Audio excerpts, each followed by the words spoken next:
Hi friends, welcome to Sreedhar'scce Anantapuramu YouTube channel and welcome to our exclusive session of editorial analysis. So what do we start with? Quote of the day for the motivation and one word substitutes discuss chestu unnamu. So ee slot lo different things are planned like phrasal verbs, idiomatic expressions, ఏవైతే vocabulary కి the most important like competitives కి చాలా useful అవుతాయో అవి ఈ స్లాట్లో discuss చేస్తూ ఉన్నాము. తర్వాత ఎడిటోరియల్కి సంబంధించిన vocabulary దాంట్లో కూడా మరి phrasal verbs, idioms and content terms అంటే ఆ ఎడిటోరియల్కి సంబంధించిన టఫ్ వొకాబులరీ వాటి పార్ట్స్ ఆఫ్ స్పీచ్ డిస్కస్ చేయడం జరుగుతుంది. అవి గుర్తుకు పెట్టుకునే విధంగా దానిలో యొక్క అప్లికేషన్తో ఎడిటోరియల్ని అనలైజ్ చేయడం జరుగుతుంది. And the last but not the least test of the day like editorial నుంచి తీసినటువంటి ఎర్రర్ డిటెక్షన్స్ మనం చేస్తూ ఉన్నాము. న్యూ మోడల్స్ కూడా త్వరలోనే ప్లాన్ చేయడం జరుగుతుంది. Now let's get to quote of the day. I like this really. Success is nothing more than a few simple disciplines practiced every day. Superb kadandi, Jim Rohn. So ఈరోజు like I'm just seeing this word discipline అంటే మనకి like we know this term like strict thing like స్ట్రిక్ట్గా ఉన్నారు and ఎవరైనా అంటే వాళ్ళు discipline maintain చేయమని చెప్తారు. ఇలాంటిది ఒక చైల్డిష్ థాట్ ఒకటి ఎప్పుడు ఉండేదే మనకి. సో వాడు డిసిప్లిన్ మెయింటైన్ చేయమంటాడు. సో అతను ఎప్పుడూ డిసిప్లిన్ అంటాడు. వాట్ ఈస్ దిస్ డిసిప్లిన్ అని చెప్పి ఎప్పుడు అనిపించలే. But whenever I saw this quote I felt like yes discipline. What is this discipline? Discipline is what you do, I mean the works you do. ఏదైనా discipline అంటే సైలెంట్గా కూర్చోండి, లేకపోతే ఇలా నడచండి, ఇది కాదు. యువర్ లైఫ్ స్టైల్, ఎవ్రీథింగ్ ఇదంతా కూడా డిసిప్లైన్ రిలేటెడే. లైక్ మీరు ఎంతకు లేస్తున్నారు, ఏం తింటున్నారు, సో కంట్రోల్డ్గా ప్రతి ఒక్కటి చేసే ప్రతి ఒక్క యాక్టివిటీ కూడా డిసిప్లైనే. సో అంటే ఫ్యూ సింపుల్ డిసిప్లైన్స్. సో ఆ ఫ్యూ సింపుల్ డిసిప్లైన్స్ అంటున్నాడు. కొన్ని డిసిప్లైన్స్ అవి మీకే తెలుసు. అలా లైక్ మీకు జాబ్ కొట్టాలనుకుంటున్నారు, అందుకే క్లాస్ వింటున్నారు. లైక్ మీకు ఏవేవి డిసిప్లైన్తో కూడి ఉన్నటువంటి యాక్టివిటీస్ ఏవి ఉండాలనుకుంటున్నారు. రెగ్యులర్గా ప్రాక్టీస్ చేసేటటువంటి ఒక సెషన్ కావచ్చు, ఈ తర్వాత ఈ యొక్క ఎర్లీ మార్నింగ్ లేయడం కావచ్చు, ఎర్లీగా నిద్రపోవడం కావచ్చు, తినే తిండి కావచ్చు, అపార్ట్ ఫ్రమ్ ఆల్ దిస్ ఈ ఎడిటోరియల్ క్లాస్ వినడం కావచ్చు, ఇవన్నీ స్కెడ్యూల్డ్గా ప్లాన్డ్గా డిసిప్లైన్డ్గా మెయింటైన్ చేస్తున్నారంటే so that's nothing but success. So మీరు సక్సెస్ పొందడానికి that is the only way. Discipline is the only rich and royal way to the success. Okay, so we have listened this word number of times, alma mater అంటే కన్నా like మనం చదివిన school కానీ college కానీ alma mater అంటారు. Mobile అనేది generally it indicates movement. Self moving వెహికల్ని automobile అంటారు.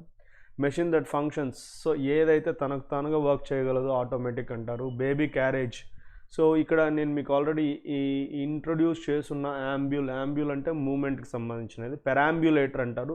యాంబ్యూల్ అంటే మూవింగే కదా, so movement related perambulator. Carriage for sick people అంటే బాగలేని వాళ్ళని మూవ్ చేసేటటువంటి వెహికల్ని సో ఏమంటారండి, అంబులెన్స్ అని అనడం జరుగుతుంది. ఎడిటోరియల్ వొకాబులరీకి వస్తే turmoil, so turmoil is nothing but disorder, turbulence, confusion, trouble, chaos. So ఈ వర్డ్ లాస్ట్ క్లాస్లో కూడా వచ్చింది. డిసొల్యూషన్ అంటే లైక్ ఒక పర్టికులర్ టర్మినేషన్, ఒక ఫినిషింగ్, ఒక సస్పెండ్ చేయడం అనే మీనింగ్తో తీసుకోవచ్చు. నౌన్ అది TIONs జనరల్గా నౌన్స్ అంటాం. పుట్ సంథింగ్ ఓవర్ లేదా పుట్ సంథింగ్ అక్రాస్, కమ్యూనికేట్ చేయడము. So to make something clear or express or spell out or clarify అనే మీనింగ్తో కూడా చెప్పొచ్చు. It's an idiomatic expression. Next dissolve అంటే like so almost it means in the same sense like dissolution. Dissolved మామూలుగా dissolve అంటే కరిగించడం అనేటటువంటి meaning కూడా వస్తుంది. అలా కాకపోకుండా లైక్ డిస్మిస్ చేయడము, disestablish, disband, abolish. So these are new terms to you. Disband, so these also can be taken taken as synonyms. Abolish అంటే so వెలివేయడము, స్టాప్ చేయడము, ఇలాంటి మీనింగ్స్ తీసుకోవచ్చు. Duly, now and then we see this term duly. So he is duly respected, he is duly called, he is duly invited. ఏంటిది అంటే like ప్రాపర్గా రైట్గా correct ఆర్డర్లో చేసినటువంటి దాన్ని డ్యూలీ అని అనడం జరుగుతుంది. అన్ప్రెసిడెంటెడ్, సో ఇది లాస్ట్ ఫ్యూ క్లాసెస్లో వచ్చింది ఈ టర్మ్. అన్ప్రెసిడెంటెడ్ అంటే నెవర్ బిఫోర్ హ్యాపెండ్, లైక్ ఎప్పుడు ఇంతకుముందు జరగకోకుండా ఉండి ఎక్స్పీరియన్స్ కానటువంటి థింగ్నే అన్ప్రెసిడెంటెడ్ అంటారు. అన్ప్రెసిడెంటెడ్ రికార్డ్స్ అంటూ ఉంటారు కదా, లైక్ ఎప్పుడు కూడా ఎక్స్పీరియన్స్ కానటువంటి records. come under, it's a phrasal verb. Under is preposition, come is verb kada. So come under ante so like be subjected to, under someone's influence అనే meaning తో తీసుకోవచ్చు. Next undermine, undermine అంటే నెగిటివ్గా తీసుకోవాలి. Underscore వేరే, underscore positive, underline చేయడము, emphasize చేయడం అనే మీనింగ్ వస్తుంది. అండర్మైన్ అంటే తగ్గించడము, diminish. Impede, impediment noun, impede verb, hinder verb, hindrance noun. So ఈ వర్డ్స్ నెంబర్ ఆఫ్ టైమ్స్ వచ్చాయి. ఇక checks and balances, plural sense of noun అంటాం. సో ఏంటిది అంటే in which all departments of government organization have right to amend or limit the powers of the other departments in order to avoid dominance of one department. So here, so all departments have a right to amend ante like correct చేయడానికి కానీ limit చేయడానికి కానీ remaining డిపార్ట్మెంట్స్కి ఉన్నటువంటి పవరే ఈ checks and balances అనమాట. ఇది ఇంకొక department dominate చేయకుండా ఉండేటటువంటి ఒక సిస్టమ్ అనమాట. లీగాలిటీ, లీగాలిటీలో లీగల్ తెలిసింటాం, లాఫుల్నెస్, లెజిటిమసీ, ఇంకా ఏమేం చెప్పొచ్చు, రైట్, ఈ యొక్క వెలిడిటీ, రైట్నెస్ పాజిటివ్ సెన్స్లో తీసుకుంటాం. Next hung assembly. సో ఇది ఒక particular specific term, regular meaning కాదు. హంగ్ ఇదొక మీనింగ్ వస్తుంది. సో అలాంటి సెన్స్లో తీసుకోండి. హంగ్ అసెంబ్లీ అంటే no party or prepoll alliance is able to secure a majority in the election, this leads to a hung assembly. So ఏ party కూడా, prepoll alliance కూడా సో మెజారిటీ పొందలేని పక్షంలో దాన్ని హంగ్ అసెంబ్లీ అని అనడం జరుగుతుంది. Next come to, it's a verb, so to reach a particular situation or point. Next editorial vocabulary, fledging అంటే ఏంటి? సో ఫ్లెడ్జ్ వర్బ్ సెన్స్లో ఉన్నప్పటికీ ఇట్స్ వాట్ యూస్ సే అడ్జెక్టివ్గా యూస్ చేయొచ్చు. ఎమర్జింగ్, ఏదైనా స్టార్ట్ అవుతుంది, ఫ్లెడ్జింగ్, బ్లూమింగ్, డెవలపింగ్, ఇలాంటి sense తీసుకోవచ్చు. Next difference it's a very well known term. So differences అంటే సో మార్పులు, చేర్పులు అని, అలా కాకుండా disagreement, difference of opinion, misunderstanding, ఈ ఎడిటోరియల్లో ఇలాంటి సెన్స్ ఇస్తుంది ఆర్గ్యుమెంట్ అని. నెక్స్ట్ ఫ్యాక్షన్ ఏంటి? ఫ్యాక్షన్ వచ్చేసి like this word also recently we got it right. ఒక గ్రూప్, ఒక సెక్షన్ ఆఫ్ పీపుల్, ఒక డివిజన్ ఆఫ్ పీపుల్ ఫ్యాక్షన్ అంటారనమాట. సో నెక్స్ట్ అథారిటేరియన్ అనేది పాజిటివ్ సెన్స్లో అథారిటీ రిలేటెడ్గా వచ్చినప్పటికీ అప్రెసివ్, నెగిటివ్ టర్మ్స్ ఇవన్నీ. అప్రెసివ్, డ్రెకోనియన్, అన్డెమోక్రటిక్, తర్వాత డిక్టేటోరియల్, టోటలిటేరియన్, సో ఇవన్నీ నెగిటివ్ టర్మ్స్. అంటే సో డామినేటింగ్గా ఇతరులను తొక్కి వేసే విధంగా ఉన్నటువంటి యాటిట్యూడ్ని అథారిటేరియన్ యాటిట్యూడ్ అని అనడం జరుగుతుంది. నెక్స్ట్ ఇంపల్స్ నౌన్గా తీసుకుంటాము. Urge, instinct, compulsion, need. So అవసరతని ఇంపల్స్ అని చెప్పుకోవచ్చు. Step down itself indicates something negative, it's a phrasal verb. So he stepped down after he got 80 years annatante like he resigned, give up one's post, లేదా stand down, step down, similar sense వస్తుంది అనమాట. sunk. So verbs ఏంటి? So మామూలుగా sync అంటే మునిగిపోవడం అనే meaning వస్తుంది. ఇంకోటి వచ్చేసి పూర్తిగా డెస్ట్రాయ్ అయిపోవడం, ruined, put an end to, demolish అయిపోయి ఉండడం. స్ప్లిట్, ఇది తెలిసిన టర్మే. సో అది వర్బ్గా నువ్వు యూజ్ చేయొచ్చు, నౌన్గాను యూజ్ చేయొచ్చు. డివిజన్, పార్టిషన్, సపరేషన్ ఇలా చెప్పుకోవచ్చు. Next rule out. So out అంటే లేదు. So it's a phrasal verb, అంటే కంప్లీట్గా ఎలిమినేట్ చేయడం, లైక్ రిజెక్ట్, డిస్మిస్, డిస్రిగార్డ్ అని కూడా చెప్పుకోవచ్చు. Push back. So push back అనేది నౌన్ ఫామ్లో చూస్తే కనుక మనము ఈ యొక్క వెహికల్స్లో పుష్ బ్యాక్ సీట్ అంటాం. అలా కాకుండా అది వర్బ్గా యూజ్ చేస్తే ఈ pushed back, forcing something back, repel చేయడము, ఫైట్ ఆఫ్, పోరాటము అనేటటువంటి మీనింగ్ పుష్ బ్యాక్ ఇస్తుంది అనమాట. సో స్ట్రాంగ్గా అపోజిట్గా ఫోర్స్ని ఇవ్వడము అనేటటువంటి మీనింగ్ పుష్ బ్యాక్ ఇస్తుంది. నెక్స్ట్ గో డౌన్ అంటే ఏంటి?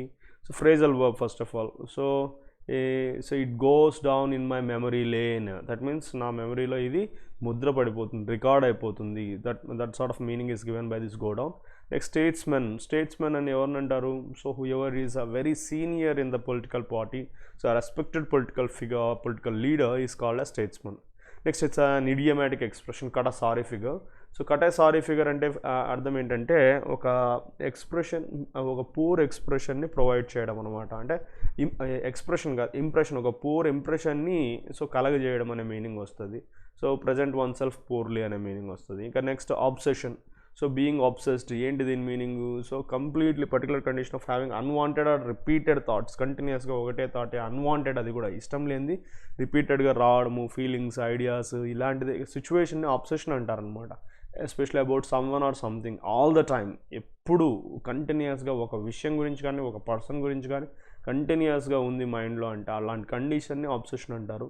సో ఇంకా దానికి సినోనిమస్గా fixation, fixed to certain things, preoccupation like preoccupied by certain thoughts, concern, mania, craze, phobia ఇలాంటి డిఫరెంట్ టర్మ్స్తో తీసుకోవచ్చు. And moreover it's a negative sort of term. And next the last one, so unravel. Unravel అంటే కన్నా like కంప్లీట్గా failure అయిపోవడం, like collapse అయిపోవడము, come apart, fall apart ఇలాంటి synonyms తీసుకోవచ్చు. Come apart, fall apart phrasal verbs. ఇక మ్యాటర్లోకి వచ్చినట్టయితే Nepal in turmoil like confusion లేదా డేంజరస్ సిచ్యువేషన్. సో ఏమిటి గురించి, dissolution of parliament by KP Sharma Oli. So dissolution అంటే ఏమని చెప్పుకున్నాము, సో లైక్ సస్పెన్షన్, ఆపివేయడము పార్లమెంట్ ఎవరి చేత, శర్మ ఓలీ గారి చేత. ఈయన KP Oli put his greed for power over the interest of democracy and political stability. So greed means అత్యాశ. సో పవర్ కోసం అతను అత్యాశ చూపించాడు, దేనికి పనంగా పెట్టి, డెమోక్రసీని, పొలిటికల్ స్టెబిలిటీని. So here Nepal prime minister KP Sharma Oli's recommendation to dissolve అంటే suspend of parliament which has been duly approved, that means rightly, correctly, properly approved by the president Vidyadevi Bhandari has pushed the young democracy into an unprecedented constitutional crisis and political turmoil. So ఈ young democracy అంటే youngsters ఉన్నటువంటి ఒక democratic country, so ఒక unprecedented, ఇంతకుముందు experience కానటువంటి constitutional క్రైసిస్లకి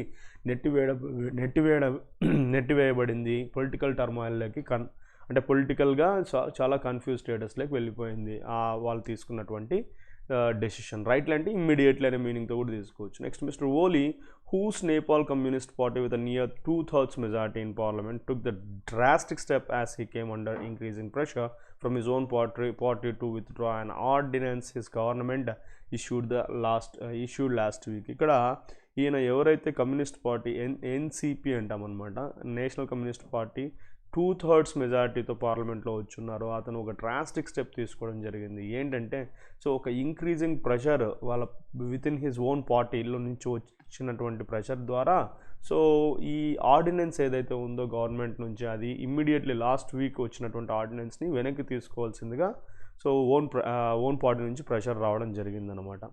Both the opposition and other leaders within the ruling party alleged that the ordinance to amend the Constitutional Council Act would undermine the checks and balances in the system and empower the Prime Minister in making crucial appointments. So ఇక్కడ main point discussions trigger కావడానికి point ఏంటంటే so this is about constitutional council act అనమాట. దీని నుంచి ఇది amendment జరిగింది అంటే so undermine అంటే రెడ్యూస్ చేయడము, చెక్స్ అండ్ బ్యాలెన్సెస్, ఇది ఆల్రెడీ డిస్కస్డ్ ఫ్రేజ్. దీని మీనింగ్ ఏంటంటే లైక్ చెక్స్ అండ్ బ్యాలెన్సెస్, ఒక పార్టీ ఇంకో పార్టీని డామినేట్ చేయకుండా ఉండడానికి పెట్టినటువంటిది ఏదైతే ఉందో దాంట్లో అమెండ్మెంట్స్ జరిగాయంటే ఇది కంప్లీట్గా సో ప్రైమ్ మినిస్టర్ క్రూషియల్ అపాయింట్మెంట్స్ని చేసే విధంగా తయారు చేయబడింది. సో కాబట్టి Oli had reportedly agree to withdraw the ordinance in a party meeting. So అతనైతే సో ఇమీడియట్లీ అగ్రీ అయితే చేశారు దాన్ని విత్డ్రా చేసుకుంటామని. బట్ ఆన్ సండే ఏం జరిగింది, his cabinet made the unexpected move to recommend a dissolution of parliament. So అన్ఎక్స్పెక్టెడ్గా so అతని cabinet కంప్లీట్గా పార్లమెంట్ని డిజాల్వ్ చేయడానికి రెడీ అయ్యారు. Elections will now be held so in April or May 2021, a year ahead of schedule. So సుమారు దాదాపుగా సంవత్సరం ముందస్తుగానే ఏప్రిల్ మే 2021లో వాళ్ళు తీసుకున్న నిర్ణయం నుంచి so they are going to have this elections అనమాట. So constitutional experts have challenged the legality of mister Oli's decision. So ఈయన డెసిషన్లో ఉన్నటువంటి లాఫుల్నెస్ ఎంతవరకు కరెక్ట్ అని చెప్పి కాన్స్టిట్యూషనల్ ఎక్స్పర్ట్సే ఛాలెంజ్ చేస్తూ ఉన్నారు. సో ఈ డెసిషన్కి ఇక 2015 కాన్స్టిట్యూషన్ ఏదైతే ఉందో it allows the dissolution of the house before its 5-year term ends only if there is a hung assembly and no party manages to form a government. So ఆ Nepal 2015 constitution ప్రకారము so ఈ dissolution ఎప్పుడు allow చేయబడుతుంది అంటే so 5-year term లోపల ఎప్పుడైతే hung assembly form అవుతుందో లేదా నో పార్టీ మేనేజెస్, ఏ పార్టీ కూడా గవర్నమెంట్ మేనేజ్ చేయలేదు, అలాంటి సందర్భంలో ఈ కాన్స్టిట్యూషన్ డిసల్యూషన్కి అలౌ చేస్తుంది కానీ రిమైనింగ్ విషయాల్లో చెయ్యదు. Since the president has cleared his recommendation the issue will now be decided by the Supreme Court. Moreover, president అయితే క్లియర్గా తన రికమెండేషన్ ఎక్స్ప్రెస్ చేయడం జరిగింది. ఇక రిమైనింగ్ థింగ్స్ అన్నీ కూడా సుప్రీంకోర్టు చేతుల్లోకే వెళ్ళబోతున్నాయి.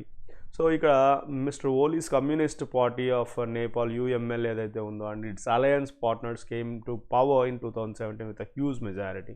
చాలా మెజారిటీతో వీళ్ళైతే ముందరికి రావడం జరిగింది. ఆ సందర్భంలో many hoped that it would be a new beginning, అందరూ కూడా న్యూ బిగినింగ్ అని చెప్పేసి హోప్ చేయడం జరిగింది. సో ఇక్కడ మీరు కాన్షియస్గా కేమ్, మెనీ, హోప్డ్, సో ఇవన్నీ కూడా పాస్ట్ ప్యారలలిజం అనమాట. సో అన్నీ కూడా బ్యాలెన్స్ అవుతూ ఉన్నాయి. వాజ్ అ పెయిన్ఫుల్ ట్రాన్సిషన్ అంటే change from a monarchy to a Republican democracy. So ఆ సందర్భంలో ఒక పెయిన్ఫుల్ ట్రాన్సిషన్, బాధాకరమైనటువంటి చేంజ్ ఏంటంటే, మొనార్కీ అంటే ఒక్క పర్సన్ మాత్రమే కంప్లీట్ పవర్స్ ఉంచుకొని సో రూల్ చేసినటువంటి పద్ధతిని మొనార్కీ అనడం జరుగుతుంది. దాని నుంచి రిపబ్లికన్ డెమోక్రసీ అంటే కన్నా పీపుల్స్ చేత ఎలక్ట్ చేయబడేటటువంటి లీడర్స్ చేత రన్ కాబోయేటటువంటి గవర్నమెంట్కి మారేటటువంటి ట్రాన్సిషన్లో సో చాలా పెయిన్ ఎక్స్పీరియన్స్ అవ్వడం జరిగింది. So in less than a year the CPN, UPL and the communist party of Nepal Maoist centre led by former Prime Minister Pushpakamal Dahal merged to form the country's largest communist force, the NCP. So within a year ఏం జరిగిందబ్బా అంటే CPN, UML, communist party of Nepal Maoist centre ఏదైతే ఉందో ఇవన్నీ so these led by former prime minister, ఇంతకుముందు prime minister Pushpa Kamal Dahal move చేసేటటువంటి party, ఇవన్నీ కూడా మెర్జ్ అయ్యి కంట్రీలోనే లార్జెస్ట్ కమ్యూనిస్ట్ ఫోర్స్గా ఎన్సిపిగా ఫామ్ అవ్వడం జరిగింది. ఇట్ వాజ్ అ హిస్టారికల్కి చాలా డిఫరెన్స్ ఉంటుంది. హిస్టారిక్ అంటే గ్రేటెస్ట్ అచీవ్మెంట్ అన్నట్టు, హిస్టారికల్ అంటే చారిత్రాత్మకమైనటువంటి, రిలేటెడ్ టు హిస్టరీ అనే మీనింగ్ హిస్టారికల్ ఇస్తుంది, జాగ్రత్త. Especially for mister Oli to steer the fledging democracy out of its many crises. So ఇది హిస్టారిక్ ఆపర్చునిటీ ఎన్సిపికి, ఎందుకంటే సో ఈ ఓలీకి సో ఈ ఫ్లడ్జింగ్ అంటే న్యూ బిగినింగ్ అని చెప్పుకున్నాం. ఫ్లడ్జింగ్ డెమోక్రసీకి చాలా క్రైసెస్ ఎన్నో ఉన్నాయి, క్రైసిస్ సింగులర్, క్రైసెస్ ప్లూరల్, ఎన్నో క్రైసెస్ ఉన్నాయి. వాటన్నిటి నుంచి బయటికి స్టీర్ అంటే రీడైరెక్ట్ చేయడానికి, లీడ్ చేయడానికి ఇది ఒక అవకాశం అని చెప్పవచ్చు. But the merger did not dissolve the fundamental differences between the NCP's two factions. So ఈ మెర్జింగ్ అయితే జరిగింది కానీ ఈ టూ ఫ్యాక్షన్స్, ఎన్సిపికి సంబంధించినటువంటి టూ ఫ్యాక్షన్స్, డివిజన్స్ మధ్య ఉన్నటువంటి డిఫరెన్సెస్ని అయితే, డిఫరెన్స్ ఆఫ్ ఒపీనియన్స్, ఫండమెంటల్ డిఫరెన్స్ని అయితే డిజాల్వ్ చేయలేకపోయింది. ఇక mister Oli's authoritarian impulses, instincts ఏవైతే ఉన్నాయో and refusal, so authoritarian impulses noun, refusal noun. So refusal to share power with the Maoist faction made matters worse. So ఇతని యొక్క ఈ అథారిటేరియన్ ఇంపల్సెస్ అంటే సో తొక్కివేయాలి, oppressive kind of thought nature ఏదైతే ఉందో అది, తర్వాత పవర్ని మావోయిస్ట్ ఫ్యాక్షన్తో షేర్ చేయడానికి డినై చేయడం అనే విషయం అయితే ఇవి ఇంకా మ్యాటర్స్ని వర్స్గా తయారు చేయడం జరిగింది. Recent months there were calls from within the NCP for mister Oli to step down. So NCP లోపలనే ఓలీకి కాల్స్ కూడా రావడం జరిగింది, ఈ యొక్క పోస్ట్ నుంచి కిందికి దిగిపోవాల్సిందిగా within his party. The party asked him to withdraw the amendment. It was clear that he had lost internal support. ఎప్పుడైతే ఆ అమెండ్మెంట్ని వెనక్కి తీసుకోవాలని చెప్పి పార్టీ లోపల నుంచే ప్రెషర్ వచ్చిందో అది ఆటోమేటికలీ అతనికి ఇంటర్నల్ సపోర్ట్ కూడా కోల్పోయాడని చెప్పి క్లియర్గా తెలియజేస్తుంది. But instead of following the party line, slowly decided to sink his government. So party యొక్క పాయింట్ ఆఫ్ వ్యూలో వెళ్ళకోకుండా కంప్లీట్గా గవర్నమెంట్నే సింక్ చేయాలా, ఫెయిల్యూర్ చేయాలని చెప్పి ఆ దిశగా ఓలీ డిసైడ్ అవ్వడం జరిగింది. సో గివెన్ ఇక్కడ ప్రిపోజిషన్గా యూజ్ చేస్తున్నారు. Given the seriousness of the crisis, ఈ క్రైసిస్ యొక్క సీరియస్నెస్ని కన్సిడర్ చేస్తూ, గివెన్ అంటే కన్సిడర్ చేయడం, స్ప్లిట్ అంటే సో డివైడ్ అయిపోవడం, cannot be ruled out, so దాన్ని ఎరేజ్ చేయలేము. So and if that happens, ఒకవేళ అలా జరిగితే Nepal would be pushed back to political instability. So Nepal కంప్లీట్గా పొలిటికల్ ఇన్స్టెబిలిటీలోకి వెళ్ళే అవకాశం ఉంటుంది at a time of multiple challenges. So ఇప్పుడు ఆల్రెడీ మల్టిపుల్ ఛాలెంజెస్ ఫేస్ చేస్తూ ఉంది నేపాల్. సో దాంట్లో పొలిటికల్ ఇన్స్టెబిలిటీ కూడా ఫామ్ అయిందంటే ఇంకా క్రిటికల్ సిచ్యువేషన్లోకి వెళ్ళేటటువంటి పరిస్థితి మనకు కనిపిస్తుంది. From a slowing economy to the coronavirus crisis, economy కుంటుపడ్డము, కరోనా వైరస్ క్రైసిస్, వీటన్నిటికీ అక్కడి నుంచి అక్కడి వరకు చాలా మల్టిపుల్ ఛాలెంజెస్ ఉన్నాయి. దాంతోపాటు ఈ పొలిటికల్ ఇన్స్టెబిలిటీ కూడా వచ్చిందంటే డెఫినెట్లీ నేపాల్ చాలా ప్రెషర్స్, చాలా ప్రాబ్లమేటిక్ సిచ్యువేషన్లోకి ఇరుక్కుపోతుందని చెప్పొచ్చు. ఇక మిస్టర్ ఓలీ కూడా have gone down in history as a statesman. Mister Oli గారు అయితే remembered, gone down, it's a phrasal verb, recorded in history as a statesman, like ఒక పొలిటికల్ లీడర్గా, ఒక గొప్ప లీడర్గా గుర్తుకైతే ఉండి పోగలడు. ఇన్స్టెడ్ హీ హ్యాస్ కదా sorry figure as prime minister and his obsession with power is undermining the party he co-founded. So కానీ దానికి బదులుగా అంటే ఇలాంటి ఒక అద్భుతమైనటువంటి అవకాశం ఈ ఎన్సీపీ సపరేట్గా ఫామ్ అవ్వడము, డెమోక్రసీ కన్వర్ట్ అవ్వడము, ఇలాంటి సిచ్యువేషన్లో అతను సో ఒక హిస్టరీలో ఒక గొప్ప స్టేట్స్మెన్గా మిగిలిపోయే అవకాశం ఉన్నప్పటికీ దాని ప్లేస్లో అతను ఒక he has cut a sorry figure అంటే ఒక పూర్ ఇంప్రెషన్ అతను క్రియేట్ చేశాడు. అతని యొక్క పవర్ పట్ల ఆబ్సెషన్ ఏదైతే ఉందో it risks unravelling the party he cofounded. So అతడు అన్రవెలింగ్ అంటే ఫెయిల్యూర్ చేయడం, తన పార్టీ కోఫౌండ్ చేసినటువంటి తన పార్టీనే ఫెయిల్యూర్ అయ్యేటటువంటి దిశగా అతను మళ్ళించిన వాడవుతూ ఉన్నాడు. ఇక టెస్ట్ ఆఫ్ ద డేకి వచ్చినట్టయితే so when Mr. Oli's Communist Party of Nepal UML and its alliance parties came to power ఎప్పుడు 2017 ఎప్పుడు with a huge majority. Many hope that it would be a new beginning, would be past, came past, then why hope is present, hoped is preferable. It was a historic opportunity for the NCP, especially for Mr. Oli, to steer the fledgling democracy out of its many. So it is also very important. Many takes plural nouns. Crisis ending with s అయినా కూడా అది singular, దానికి plural crises SES. You can cross check once again. Next, Oli's authoritarian impulses and refuse V1. So ఇక్కడ noun, ఇక్కడ noun, and generally carries forward the similar parts of speech. Refusal is preferable. Next, when the party asked him to withdraw the amendment, it was clear that he has passed. So how can you go with present has? It's wrong.